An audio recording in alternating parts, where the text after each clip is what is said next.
അർജുന്റെ അയൽവാസിയായ മുനീർ കൂടി ചേരുകയാണ്. മുനീർ, ഇന്നത്തെ ഈ ഒരു ദൗത്യം കണ്ടിട്ട് എന്താണ് തോന്നുന്നത്? ഈ കഴിഞ്ഞ ദിവസങ്ങളിൽ കോഴിക്കോട് നിന്ന് വളരെ നിരാശയുള്ള പ്രതികരണമായിരുന്നു. ഇന്ന് എങ്ങനെ തോന്നുന്നു? താങ്കൾ അർജുന്റെ സുഹൃത്തു കൂടിയാണല്ലോ.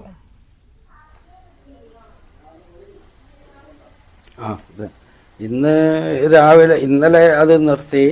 ഇന്ന് രാവിലെ ഒരു പ്രതീക്ഷയോടുകൂടി വന്ന്. കാരണം ഇന്നത്തെ ദൗത്യം നല്ല അത്യാവശ്യം നല്ല എല്ലാവരും 2 ദിവസമായിട്ട് ആത്മാർത്ഥമായിട്ട് പരിശ്രമിക്കുന്നുണ്ട്.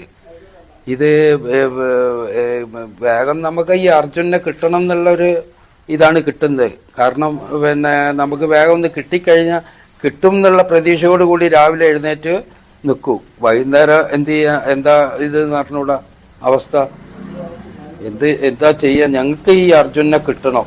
അത് പിന്നെ നമ്മൾ ആ വഴിക്കൊക്കെ പോയൊരു വ്യക്തി ആയതുകൊണ്ട് പറയാണ്, നമ്മളൊരു സംശയം പറയാണ്. കാരണം എന്താന്ന് വെച്ചാൽ ഈ ലക്ഷ്മണന്റെ ചായക്കടന്റെ ഫ്രണ്ടിൽ എന്തുകൊണ്ട് വണ്ടി, അവിടെ ഒരു ഓവ് ചാലുണ്ട്, ഓവിന്റെ ഇപ്പുറത്ത് മണ്ണ്, ആ അവിടുന്ന് ഇപ്പുറത്താണ് റോഡ് ഉള്ളത്. അന്നപ്പോ ഈ മണ്ണിൽ എന്തുകൊണ്ട് ഇത്രയും വെയിറ്റുള്ള സാധനം വന്ന് കാണാൻ പൊതഞ്ഞു പോകുന്നില്ല എന്നുള്ളതാ. കാരണം അത്രയും വെയിറ്റുള്ള മലയല്ലേ വരുന്നത്.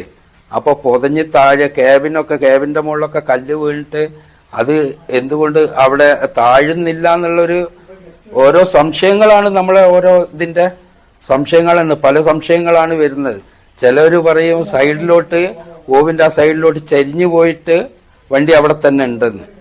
കാരണം ഈ കയറോ അല്ലെങ്കിൽ ഈ മരം ഒന്ന് ഒലിച്ച് ഒരു കഷ്ണമെങ്കിലും ഒരു കുത്തനെ പോകുന്നതിൻ്റെ എന്തെങ്കിലും ഒരു തടി കഷ്ണം എവിടെയെങ്കിലും കാണണ്ടേ? ഇതൊന്നുമില്ലല്ലോ. എന്നും പ്രതീക്ഷയോടുകൂടി നിൽക്കുകയാണ്. ഇനി ഇതിലും വലിയ ഉപകരണങ്ങൾ എന്താണ് ഉള്ളതെന്ന് വിചാരിച്ചാൽ അത് കൊണ്ടുവന്നിട്ട് വേഗം അതിൻ്റെ ഒരു ഇത് പെട്ടെന്ന് തെരഞ്ഞ് കണ്ടുപിടിക്കുക. ഇത്രയും വലിയൊരു ലോറി കാണാൻ പറ്റിയില്ല എന്ന് പറഞ്ഞിരിക്കുകയാണെങ്കിൽ എന്താണ് നമ്മൾ അതിന് തീരുമാനമാക്കേണ്ടത്? കാരണം നമ്മൾ ഇപ്പോൾ എല്ലാവരും ഞങ്ങളെ ഈ ബന്ധുക്കളും ജനങ്ങളും എല്ലാം എന്തും ഉൾക്കൊള്ളാൻ തയ്യാറായിട്ടാണ് നിൽക്കുന്നത്. എന്തായാലും ഈ വലിയൊരു വാഹനം കണ്ടുപിടിക്കണ്ടേ? ഇതിനൊരു അവസാനം ഇല്ലേ?